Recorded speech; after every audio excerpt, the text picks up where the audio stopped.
কলির যুগ। কলি একজন ব্যক্তি, আর যুগ হচ্ছে সময়।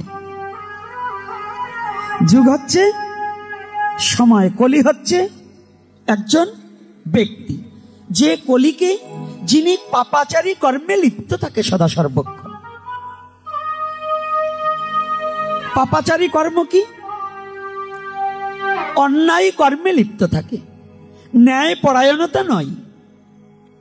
তো একদিন এই কলি একটা বৃষকে আঘাত করছে। একটি পায়ে মাত্র দাঁড়িয়ে আছে বৃষ। বৃষ চেনেন তো? একটা ষাঁড় গরু একটি পায়ে দাঁড়িয়ে আছে, আর ওই বৃষটাকে আঘাত করছে। আর একটা ব্যক্তি পাশে বসে কান্না করছে। কিন্তু ধর্ম, যিনি ধর্মকে ভালোবেসে মহারাজ পরীক্ষিত ওই পথ দিয়ে হেঁটে চলছে। এই কথাটার মধ্য দিয়ে আমাদের কিছু বুঝবার আছে। এজন্য আজকে ভাগবতের প্রারম্ভ, তো তাই ওই ভাগবত প্রবেশিকা দিয়েই শুরু করতে হবে। না হলে আমরা, এ কথা আপনাদের অনেক জানা আছে, কিন্তু এই জানার মধ্যেও কিছু না জানা কথা থাকতে পারে, পারে না বাবা? আজকে যখন কান্না করছি, মহারাজ পরীক্ষিত, তৎকালীন সময় রাজাদের ওই বন্দুক ছিল না, কিন্তু তাদের কি থাকতো?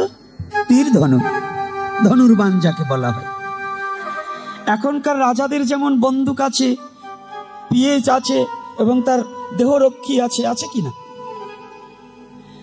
তখনকার রাজা হতে হলে নিজের যোদ্ধা হতে হতো। এই সনাতনী জাতি ভালো করে একটু বুঝে নেবে, এখান থেকেই শিক্ষা শুরু। রাজা হতে হলে তার যুদ্ধ জানতে হতো। কেন যুদ্ধ জানতে হতো? যেন যুদ্ধ করে নিজেকে রক্ষা করা যায়, যেন নিজে পরের হাতে নিধন না হয়, নিজে যেন বেঁচে আসতে পারে। এই জন্য ধনুর্বাণ শিক্ষা করতে হতো। তাহলে নিজেকে বাঁচানো, যদি আমি না থাকি আমার ধর্ম থাকবে? থাকবে গো? আমি যদি বেঁচে না থাকি আমার ধর্ম থাকবে? মরা লাশের কোনো ধর্ম আছে? আমার দেহে যদি প্রাণ পাখি না থাকে আমি ধর্ম দিয়ে কি করব? তাই আমাদের একজন সাধক তিনি বললেন, ধর্মে সবাই বাঁচে বারে, সম্প্রদায়টা ধর্ম না রে। ধর্মে বাঁচতে হবে, বাড়তে হবে। ধর্মে বাঁচতে শিখায়, ধর্ম আশার আলো দেখায়, ধর্ম অন্ধত্ব মোচন করে পথ দেখানোর প্রত্যেকাশ দীপ শিখা প্রজ্বলিত করে দেয়। সে ধর্মটার নামই সনাতন ধর্ম।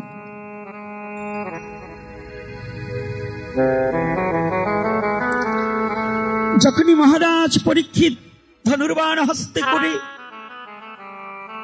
ছুটে চলেছে, হঠাৎ করে দেখতে পায় তারই রাজ্যে এক অশুভ কর্ম ঘটছে। কি এটা কি সহ্য করা যায়? একটা পায়ে একটা বৃষ দাঁড়িয়ে আছে, তারপরেও তাকে একটা ব্যক্তি প্রহার করছে, আর একটা ব্যক্তি শুধু চোখের জলে ভাসছে। মহারাজ পরীক্ষিত তীরধনুক নিয়ে গিয়ে যে ওই বৃষটাকে মারছে, বলছে, এই থামা, না হলে তোমার প্রাণ এখনই সংহার করব। আমার ধর্মে রাজ্যে, আমার এই রাজ্যে এত বড় অধর্ম?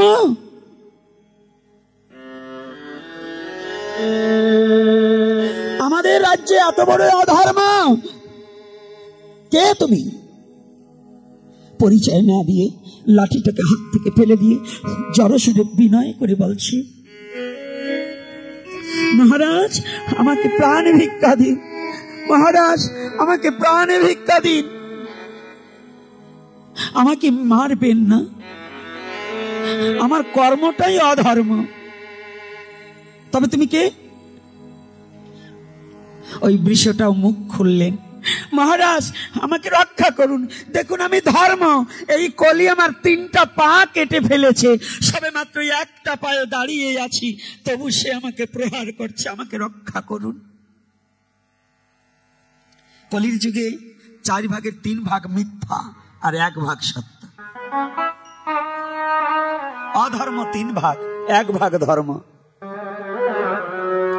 দেখুন, যারা ব্যবসায় বস্ত্রটাকে যারা ব্যবসা করেন, আবার কেউ রাগ হবেন না, একেবারে শুয়ে ক্রীড়া করে, আমার এই কয় টাকা দিয়ে কিনা আমার 10 টাকা লাভ হবে, ছেড়ে একেবারে আমি দিব্যি করছি, ভগবানের দিব্যি করছি, এই খাতাটা বলছি, কিন্তু দেখা গেল সেখান থেকে এসে 300 টাকা লাভ করে নিয়েছে। কি এরকম করছে না? করে কি না? তাহলে মিথ্যা কত কথা বলল, আসলে কি এটা ধর্ম হলো? এটা কি অধর্ম নয়? ব্যবসাটা কি অধর্ম না ধর্ম? ব্যবসা কিন্তু ধর্ম। তাহলে কি এখন বলবেন, বাবা আমরা দোকান খুললে সত্য কথা বললে তো আমাদের পেটে ভাত জুটবে না। এটাও আপনার এক ধরনের চতুরতা, মিথ্যা কথা। এটাও মিথ্যা কথা। কেন জানি? আপনি তার কাছে ক্রীড়া করতে যাবেন কেন? একজন কাস্টমার আসার সাথে সাথে সে যখন বলবে কত, বলে দাদা কিংবা কাকা কিংবা বাবা, আমার 2 পয়সা লাভ না হলে আমি আপনাকে বস্ত্রটা দিতে পারবো না, বস্তুটা দিতে পারবো না, কারণ আমার যেহেতু সংসার আছে, আমার 2 টাকা লাভ করতে হবে, আমার না পোষালে আপনাকে দিতে পারবো না, আমি ওই কিরা টিরা কাটতে পারবো না। কি লাভ করা যাবে না? এখানে কি মিথ্যা বলতে হবে? কিন্তু আমরা কি করছি? 2 প্রকারের, যদি কারো কাছে বাটখারা থাকে, কিনতে গেলে 2 প্রকারের ঠক দিচ্ছে। একদিকে কিনার দিকে ঠক দিচ্ছে, যে দামে কিনেছে তার চেয়ে লাভ নিচ্ছে, আর একবার সে বাটখারার মধ্যে আমাকে কমিয়ে দিয়েও ঠকাচ্ছে। কি ঠকাচ্ছে কিনা? এজন্য আমাদের একটা প্রবাদ বাক্য আছে, দুধে জল মনে খল, ওজনে কম তার বিচার করবে জম। আপনাদের তো গ্রাম অঞ্চলে, এটাও তো গ্রাম না, গোমাতাটা তো পোষে তো এই অঞ্চলে, মানে গাভী পোষে তো হিন্দুরা, দুগ্ধ বিক্রি করে তো। একটা কথা জেনে যান, হিন্দু আর মুসলমান, বৌদ্ধ খ্রিস্টান, আমি ওটা দেখবো না। দুধে কারো জল মিশানো ধর্মীয় বিধানে মহা মহা অপরাধ। যারা দুগ্ধে জল মিশিয়ে বিক্রি করবে, এইটা কিন্তু মৃত্যুর পরে যাকে যাকে দুধে জল মিশিয়ে দিয়েছেন, জম্বেটা রক্ত চুষে চুষে বের করে আপনার কাছ থেকে ওই দুধের ঋণ মেটাবে। আপনার শরীরে রক্ত দিয়ে ওই যে দুধ কম দিয়ে যে জল মিশিয়ে দিয়েছিলেন, এটা কিন্তু আপনার শরীরে রক্ত নিয়ে নিয়ে ওটাকে পূরণ করবে। এজন্য সাবধান, যদি কেউ গোমাতা পুষে থাকেন, দুধে জল একটু বেশি করে দেবেন। আর যারা ব্যবসা করেন বাটখারা দিয়ে, বোঝেন তো? বাটখারা বোঝেন? হ্যাঁ, এদেশে কি বলে? পালা পৈরানো বলে, পাথরও বলে, তাই না? আচ্ছা, ও আমাদের দেশেও বলে, তাহলে তো একই বলে। তো যারা ওই পালার মধ্য দিয়ে ওজনে কম দিবেন, আপনি 1 টাকা বেশি নেবেন, কিন্তু ওজনে কম দিলে আপনার গায়ের মাংস ছিঁড়ে ছিঁড়ে ওই যাকে কম দিয়েছিলেন জম বেটা শাস্তি স্বরূপে আপনার গায়ের মাংস কেটে তাকে দিতে হবে। এই যে সনাতনী শিক্ষা, কিন্তু কে বলছে সনাতনের শিক্ষা যদি কোনো মানব গ্রহণ করতে পারে, কে বলছে সে জোচ্চোর হতে পারে, কে বলছে সে অমানুষ হতে পারে, কে বলছে সে মানুষ খুন করতে পারে, কে বলছে সে মানুষকে ঠকাতে পারে? সনাতনের শিক্ষা যার মধ্যে আছে, সে জীবনে কোনোদিন কাউকে খুন করতে পারে না, সে কোনোদিন কাউকে ঠকাতে পারে না, সে কোনোদিন কাউকে কষ্ট দিতে পারে না, সে বিশ্ব জগৎকে আপন করে ভালোবেসে বক্ষে টেনে ধরতে পারে। এটা সনাতনের শিক্ষা। তো এখন বর্তমান 3 ভাগ অধর্ম, 1 ভাগ ধর্ম। ও বুড়া মা, আমার দিক তাকাতে হবে আর মাথারকে ঢাকতে হবে। মাথায় কি গরম বেশি নাকি? পড়ে যায় কেন কাপড় আপনাদের? এই শীতের মধ্যে বাবারা শার্ট চাদর সোয়েটার গায়ে দিয়ে আসছে, আর আপনাদের মাথার কাপড় পড়ে যাচ্ছে। কি মাথা বেশি গরম? আজকে কিছু বলবো না, আগামী দিন যদি মাথার কাপড় পরে তাহলে কি করে গরম ঠান্ডা করতে হয় তাও আমি জানি। আজকে কিছু বলবো না, কারণ শরীরটা বেশি ভালো নেই। তার মধ্য দিয়েও আজকে ব্রতটা রক্ষা করার জন্য বসেছি। না হলে কিভাবে ঠান্ডা করতে হয় বাংলাদেশে আর কেউ না জানলেও আপনাদের এই হনুমানটা জানে। তাই সাবধান। এইবার 3 ভাগ অধর্ম। আগের তুলনায় এখন হরিনাম বেড়েছে না, সাধু বেশি না? আগে এত মালা তিলকালা লোক ছিল। সাধু বাবা কথা বললেন, এরা বলবে না, ভাবে যে আমার একদের আবার কোন প্যাসে ফেলে দেয়। আপনারা বলবেন, কারণ এদের আবার ভয় আছে তো। আচ্ছা, আগে এত তিলক মালা লোয়া লোক ছিল না, আগে এত একাদশী পালতো না। হ্যাঁ ছিল বাবা। আচ্ছা, আগে এত হরিনাম যজ্ঞ ছিল। আচ্ছা, তাহলে বলুন তো, এত সাধু, এত হরিনাম, এত একাদশী, তারপরে মানুষে মানুষে তো হিংসা কেন?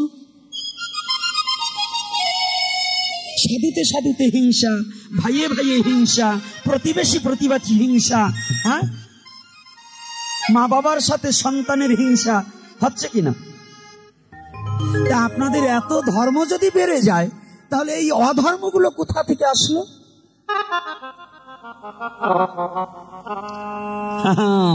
সাধু সাজলে কি হবে? সাধু আমরা হতে পারি নাই। নাম যজ্ঞ দিলে কি হবে? নামকে হৃদয়ে ধারণ করতে পারি নাই।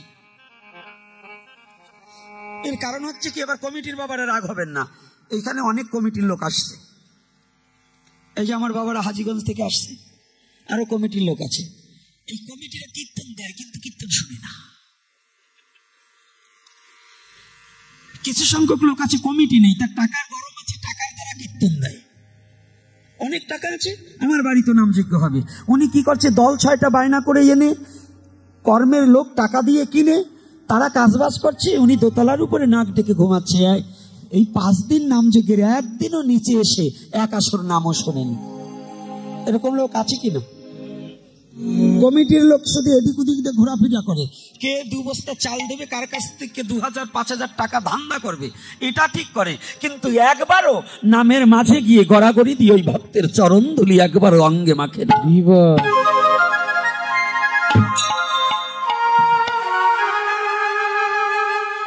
তাহলে বলুন তো, নাম দিয়েছি কেন? চাল 1 বস্তা কম পড়লে হয়তো দোকানে কিনতে পাওয়া যাবে, কিন্তু মানব জীবন থেকে যদি একবার এই ভক্ত সঙ্গ, যদি একবার মধুমাখার নাম চলে যায়, শত জীবনে আর সেই দিন ফিরে পাবো না।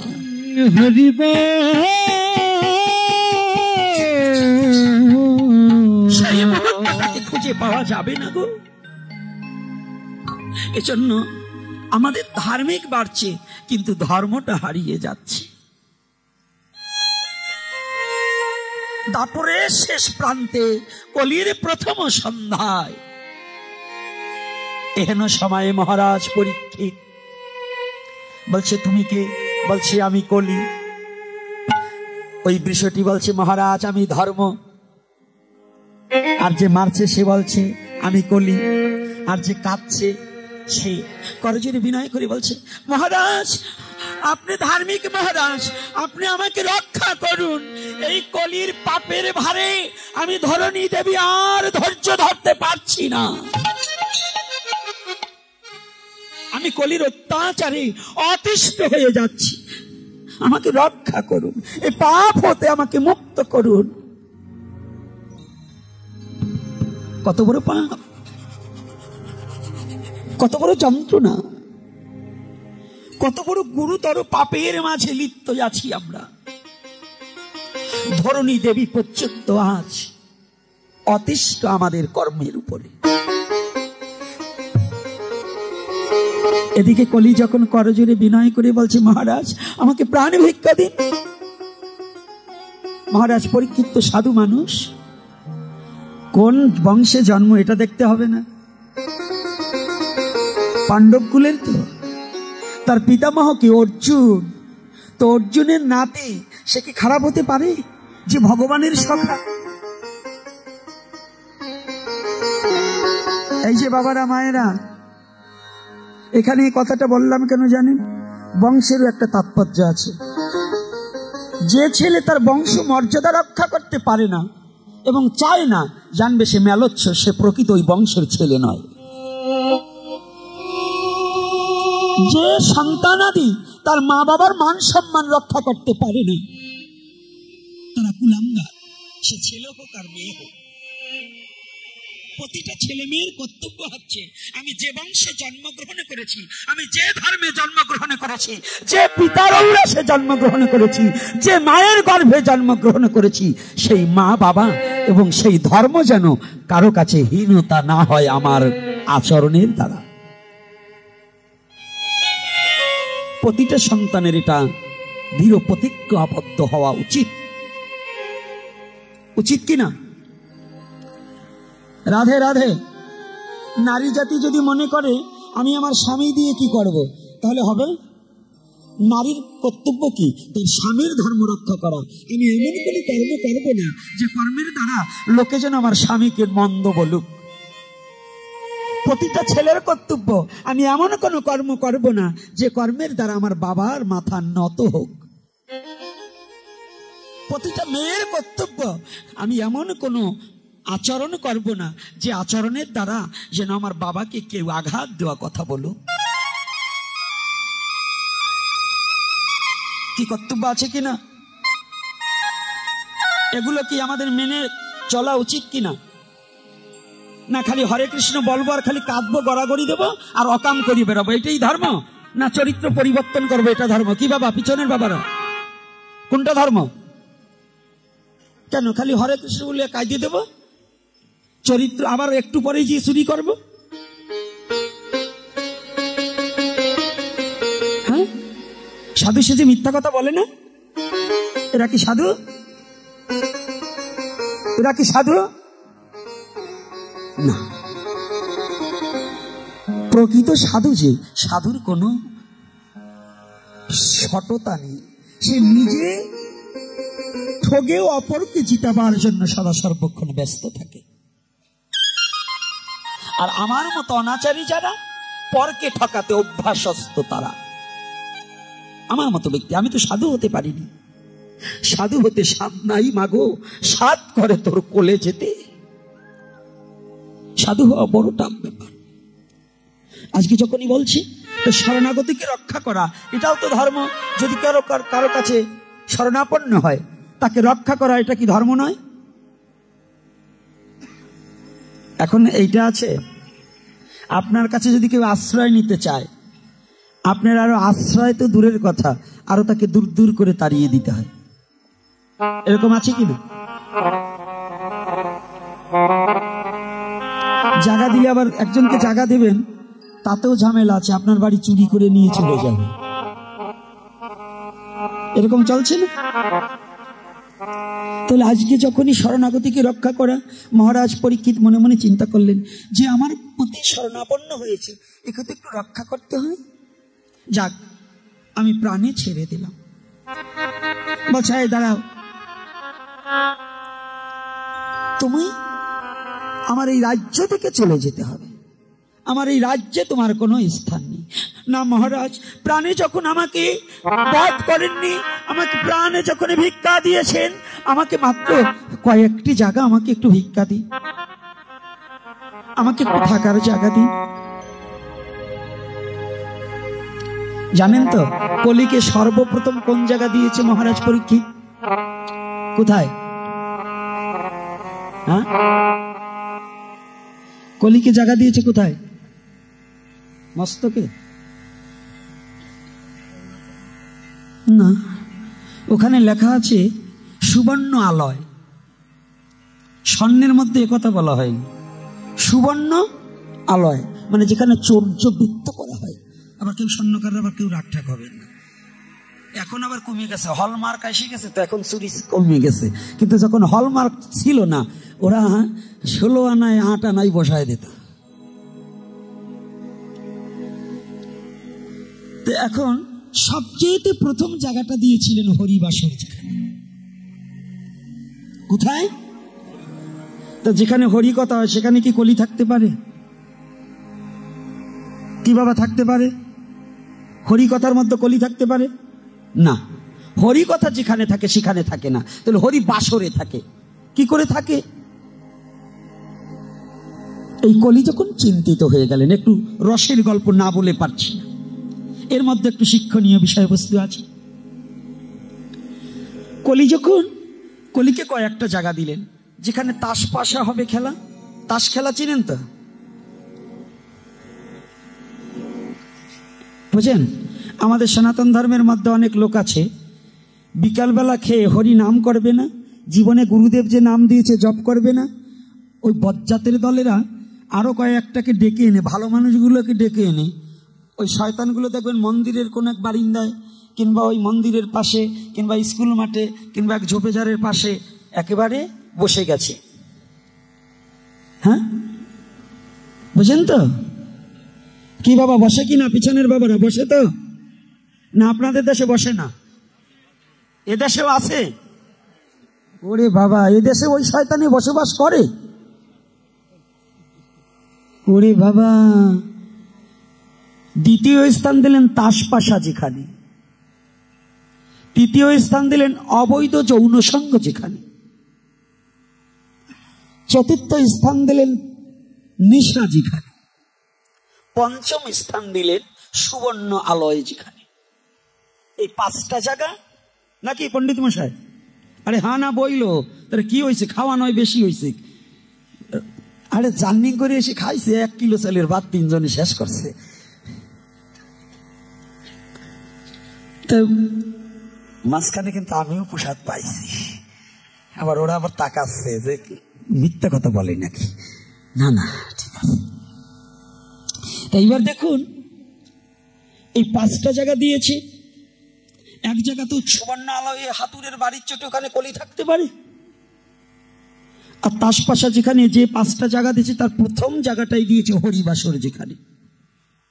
কলি বিষণ্ণ বদন নিয়ে চিন্তাযুক্ত হয়ে চুপ করে বসে আছে। কিন্তু কলির 3টা মেয়ে। মেয়ে 3টার নাম বলবো কি বাবারা? বলবো না? থাক, আগামী দিন বলবানি। হ্যাঁ, বলতেই হবে। আরে আমি না বলে যাওয়া লোক, আপনারা ভাবতেও পারেন নাই যে আমি না বলে যাব। এই কলির 3 মেয়ে। বড় মেয়ের নাম হচ্ছে হাগুয়ানি, মেজো মেয়ের নাম জিমানি, আর ছোট মেয়ের নাম হচ্ছে ঘুমানি। বড় মেয়ে ডাক দিয়ে এসে বলছে, কলির আবার ছেলে ঠেলে নেই, 3টে মেয়ে। তো বড় মেয়ে এসে বলছে, বাবা একই তুমি এই চিন্তিত বদন কেন?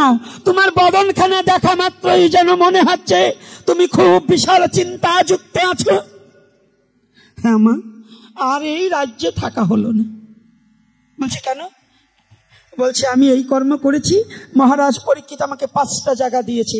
তো প্রথম জায়গাটাই দিয়েছে হরিবাসর। যেখানে হরিকথা হবে সেখানে আমার থাকতে হবে। বল, যেখানে হরিকথা হয় সেখানে কি আমি থাকতে পারি? আর 2 মেয়ে এসে বলছে, বাবা তুমি চিন্তা করো কেন? আমরা 3 বোন বেঁচে থাকতে এই জগতে তুমি কলি, তোমার আবার জাগার অভাব হবে, এই চিন্তা তুমি করো কেন? আমরাই করে দেব। নারী জাতি কিন্তু মোহিনী জাতি। মা আপনারা ভালো, এরা যদি কোনো কিছুতে না পারে দেখবেন এরা একটা জায়গায় জিতে যাবে। মানে ওরা একেবারে আপনাকে মেরে বকাবকি দেবে, লাস্ট ফিনিশন জিতার জন্য ওরা এমন কান্না শুরু করবে যে ওরা কেঁদেই জিতে যাবে। তাই না মা? আপনারা ভালো, কিন্তু ওইরকম আছে না? তো এরা মোহিনী জাতি। হ্যাঁ, যারা ওই রকম কান্না কাঁদে না, ওই নেকা কান্না কাঁদে, ওরা ভাবতে যে আমি যে স্বামীর কাছে নেকা কান্না কাঁদি তো বাবা জানলো কি করে, কি এরকম ভাবছে না মা? এইবার বলছে আমরা 3 জন যে করে হোক তোমাকে ওই জায়গা করে দেবই দেব, ওই হরিবাসরে এই জায়গা বেশি করে দেব। বলছে কি করে? বলছে তুমি এই চিন্তা করো না, তুমি খাওয়া দাওয়া করো, রেস্ট নাও, এরপরে তোমাকে বলছি। কলি খেয়েছি। বলছে মারে কি করে? বলছে আমি তো সবার বড়। বলে হ্যাঁ। বলছে আগে আমি যাব, ওই হরিবাসরে ঘুরঘুর ঘুরঘুর করবো, হরিকথায় ঘুরঘুর ঘুরঘুর ঘুরে বেড়াবো। যারা ওই হরিকথা ভিন্ন, যখনই সংসারী চিন্তায় মগ্ন থাকবে, যারা আন কথায় মগ্ন থাকবে, এই হরিকথা যারা শুনবে না, আমি তাদের মাথার উপরে গিয়ে বসবো। যখনই তাদের মাথার উপরে বসবো তারা কি করবে জানো? বলছি কি? বলছি তারা দেখবে, তারা কি আছে না, হরিবাসরে আসলে একের বড় একটা হাঁক এরকম করে। তো যখনই হাউমানি আসবে, বলছে আমি যখন যে মাথার উপর বসবো, ছোট বোন ও ঝিমানি ও গিয়ে একেবারে ঘাড়ের উপর চেপে ধরবে। যখনই ছোট বোন আর আমি দুই বোনে ধরবো, একটা ধরবো মাথা আর একটা ধরবো ঘাড়, তখন কি করবে জানো? এই যে কি এরকম করে না মা? কি বাবা করে কি না? এই যে কলির দুই মেয়ে, আর এইবার বললেন যখনই আমার ওই দুই বোন যাবে, ছোটটা কি বসে থাকবে? ও গিয়ে একবারে এমন চেপে ধরবে আর ওখানে বসতেই পারবে না, ওটাকে ঘুমাতে নিয়েই যাবে। তাহলে আমরা তিনজন যদি একজনের কাছে যাই, ওই হরিবাসরে যেটাকে ধরবো সেটা আর আমাদের হাত থেকে এড়াতে পারবে না। তো এই যে আমাদের হরিবাসরে বলুন কতজন হরিকথা শ্রবণ করে? কি হরিকথা শ্রবণ করে? ও মা, পা মেলে দিয়ে বসেছো কেন মা? তাও ভাগবতের দিকে। এইবার তো কলির শাশুড়ি ঢপ ধরবে তোমাকে। ভাগবতের দিকে পা দিয়ে বসতে নেই গো, এটা অমর্যাদা, মর্যাদা লঙ্ঘন করা হয়, তাতে পাপ হয়। আজকে বকাবকি দেবো না কাউকে, আজকে একেবারে বলে আসছি আজকে গিয়ে কাউকে, কারণ এই জায়গাটা তো বরকুল, এটার নাম হচ্ছে বড়কুল। কুল মানে এটা কোন কুল দেশে? রস্যু, দীর্ঘতে হয় নদীর কুল, আর রস্যুতে হয় যে কুল খায় মানে বড়ই। এখন বড় বড় কুল, এখানে কি আগে বড় বড় কুলের গাছ ছিল নাকি?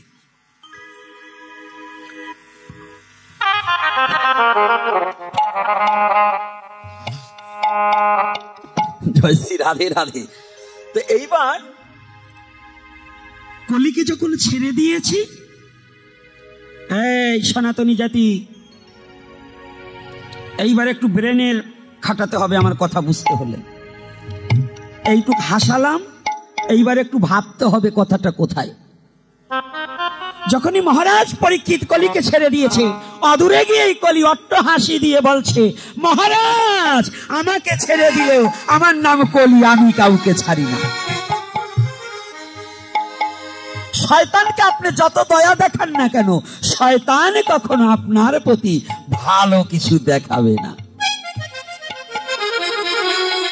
শয়তানের সাথে যত বন্ধুত্ব করেন না কেন, শয়তান আপনাকে সুযোগ পেলে ঘায়েল করে দেবেই দেবে। আমি বলছি না, এখানে ভাগবত বলছে। আমি ভাগবতের রূপটাকে একটু সুস্পষ্ট করে সোজা বাংলায় ফুটিয়ে তুলছি না, আমি বলছি কি বাবা আমার কথা? তাহলে এখান থেকে কিছু শিক্ষণীয় বিষয় আছে। মহারাজ পরীক্ষিত কলিকে ছেড়ে দিলেন, কিন্তু কলি অদূরে গিয়ে হাসছে, মহারাজ আমাকে ছাড়লে কি হবে? আপনি জেনে রাখবেন, একদিন সুযোগ পেলে আপনাকেও আমি কলি ছাড়বো না। এটা থেকে সনাতনীদের বুঝে নিতে হবে, বন্ধু করো আর ভাই করো, আর ধর্মের বাপ পাতাও আর আপন বাপ পাতাও, শয়তানের সাথে পাতালে পরে শয়তান কোনোদিন তোমাকে ছেড়ে দেবে না, সুযোগ পেলে বসিয়ে দেবে। কি বসায় না? বসায়ছে কিনা? এই জন্য মুরব্বীর একটা গান বলতো, বেজাইতে রে বাবা বললে বাবার রস কি পাবা, বেজাইতে রে বাবা বললে রসাতলে যাবা, সে রসগোল্লার রস খাইয়া তোমায় দেবে সাবা, বেজাইতে রে বাবা বললে রসাতলে যাবা। কথা কিন্তু মিথ্যা নয়, যাহা মহাজনে কয়, সনাতনের সত্য কথা আছে প্রয়োজন, একটু একটু করে আপনারা রাখিবেন স্মরণ।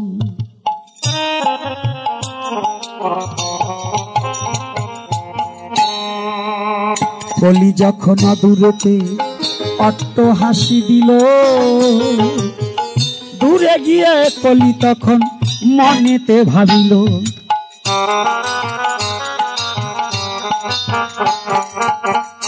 আজ আমায় ছেড়ে দিলেও আমি তোমাকে ছাড়ব না,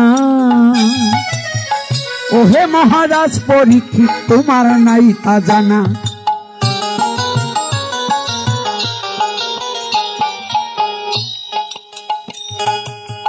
ধীরে ধীরে করব বর্ণন, শুনেন ভক্তগণ। কালিরাস রূপের কথা কিছু করিব বর্ণন।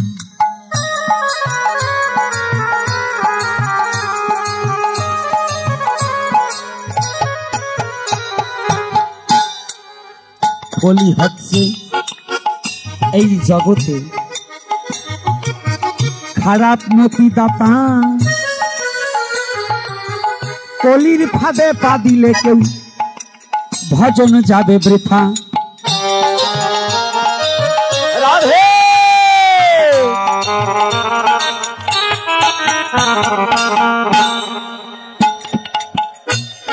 কলি অট্ট হাসি দিচ্ছে, মহারাজ আমাকে ছেড়ে দিলেও আমি তোমাকে ছাড়ব না। হে সনাতনী, জেনে যান, আপনি যতই দুষ্টের সাথে যতই আত্মীয়তা করুন, দুষ্ট কখনো সুযোগ পেলে আপনার মাথায় বাড়ি দেওয়া ছাড়বে না। ছাড়বে কি মা? দুষ্ট লোকের মিষ্টি কথা মিশে বসে কাছে, মনের কথা কেড়ে নিয়ে প্রাণে মারে শেষে।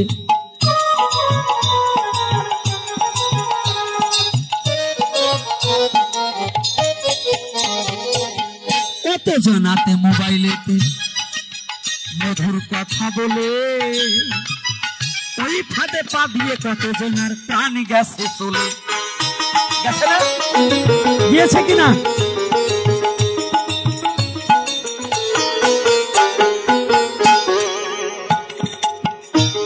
যায় না?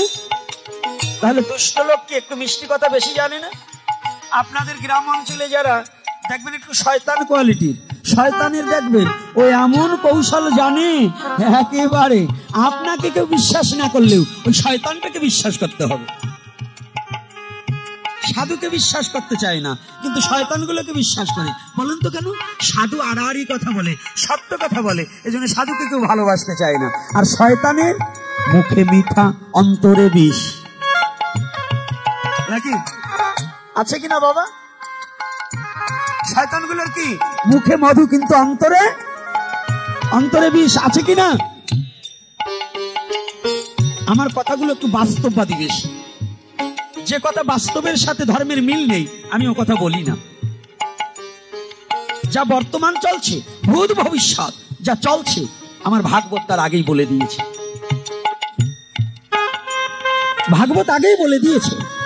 সনাতন ধর্মের শাস্ত্র তো অনেকে পড়ে না, এই জন্য ভাগবত অনেক আগেই একথা বলে দিয়েছে, শয়তান হতে সাবধান। চিরন্তন বাণীতে বলেছে, কি বলেছে? পথ হবে অপথ, ঘাট হবে অঘাট, যেখানে পায়খানা ছিল সেখানে ধর্মের উপাসনালয় হবে, ঘন ঘন বাজার হইবে, মানুষ হইবে সৎ। নাকি মানুষ এখন ক্রমান্বয়ে কি খাটো হচ্ছে না লম্বা হচ্ছে? খাটো হচ্ছে না। নারী লোকের পাওয়ার হইবে, নারীর দাবরে পুরুষ গাছে উঠিবে, সেদিন এসে গেছে না? এসে গেছে কিনা? চিরন্তন বাণীতে কি কি ঘটবে তা আগেই বলে দিয়েছে। মানুষ শক্তিহীন হবে, ফলহীন হইবে বৃক্ষ, মৎস্যহীন নদী,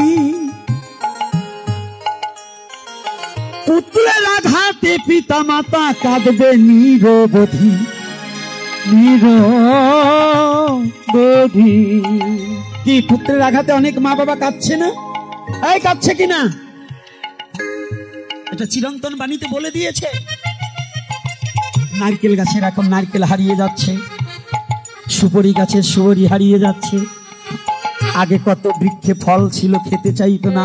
আম গাছে কত আম ছিল, এখন ক্রমান্বয়ে চলে যাচ্ছে না।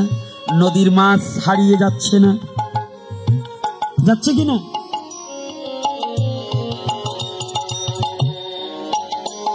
আর এদিকে কি পুত্র কন্যার আঘাতে মা বাবা কাঁদছে, তাহলে চিরন্তন বাণী আরো আগেই সেটা বলে দিয়েছে।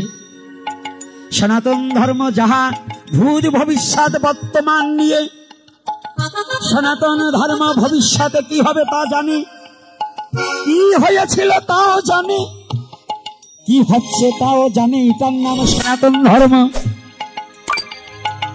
বিশ্বাস আছে কিনা? আপনাদের বিশ্বাস আছে তো?